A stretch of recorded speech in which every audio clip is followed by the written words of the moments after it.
আব্বা এই কি এই পুরুটু কেলার সারা পাইছেন কই আর তুই তো পুরুটু খেলা কা ওই মডে হ্যাঁ কেলা গাছ ভাঙ্গে পড়ছে ছোট ছড়া হেই একটা গাছ হইছে এত ছোট হইলেও দেখ গাছটাই ছোট পুরা হেইয়া গাছে পড়রি এবার কাটতে লইছি কি ইলিশ মাছ আনছেন আরে না বেটা ইলিশ মাছ লেয়ার মুরগি জানলাম কামাখালিটা হ্যাঁ। এই লেয়ার মুরগিটা দিয়া আর এই কাঁচা কেলা দিয়া তারপর রান্না হইবে সেই মজা করে দুপুরে খাই মুরগির মাংস দিয়ে এই কাঁচা কালা আরে এইটা খাইয়ে দেখ না এই কাঁচা কেলা আর লেয়ার মুরগির মাংস রান্না হইবে দেখবি দুপুরে জমিয়ে খামু সবাই মজা লাগবে আব্বা আলু দিয়ে আরে- খাইলেও একটা ঠিকই আছে কিন্তু আমি কি আজব খাবার আরে, পাইছেন কই? তুই খাইছিস এবার না আমি তো খাইনি জীবন কি এই খাই? প্রথম আব্বা কইলে তোরা তো খাও নাই হ্যাঁ আমি কিন্তু টাউনে থেকে একবার খাইছি পাও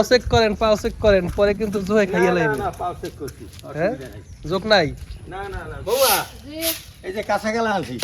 ইলিশ মাছ আছে, আমি যেন কাঁচা এই যে তোমরা চিনি হেলাইছি ইলিশ মাছ এই কেলা নাও নিয়া এই কেলাটা কুটে কেটা ওই লেয়ার মুরগি আছে ওই লেয়ার মুরগি দিয়ে তার রান্না করো যে সাইজ পুলুটু না কইয়া লাভ নেই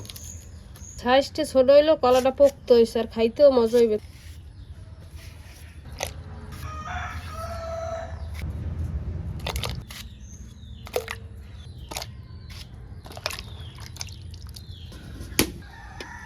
দারচিনি এলাচ তেজপাতা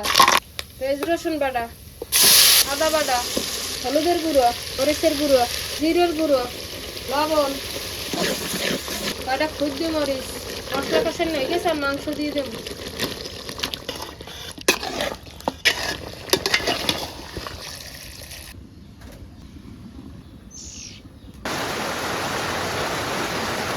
মাংস সেদ্ধ হয়ে গেছে আর কলাটা কষাই নিব ঝোলটা নাই নিছি।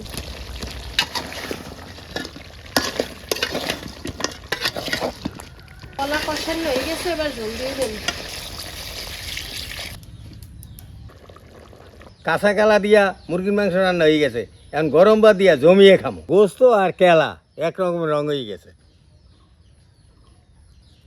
বিসমিল্লাহ বিসমিল্লাহ কিরবে আসিফ কাজী কেমন হয়েছে কেলা দিয়া অনেক মজা হয়েছে আব্বা মজা হয়েছে? কল্পনা করিনি যে কেলা দিয়ে এই মুরগি গোস্ত রানবেন এই এত মজা লাগবে আরিফ তো খালি ইলিশ মাছের চিন্তা করছে আমিও সচরাচর ইলিশ মাছ দিয়ে খাইছি ও কাই গুড়ি গুড়ি কি কেলা আনছে দেখবি এই আনাদি কেলা আর স্বাদই অন্য হবে আর স্বাদই অন্যরকম কেরা কেরা খান নাই আমার কমেন্টে জানাই দিয়েন ভালো থাকেন সুস্থ থাকেন দেখা হবে নতুন কোনো ভিডিওতে।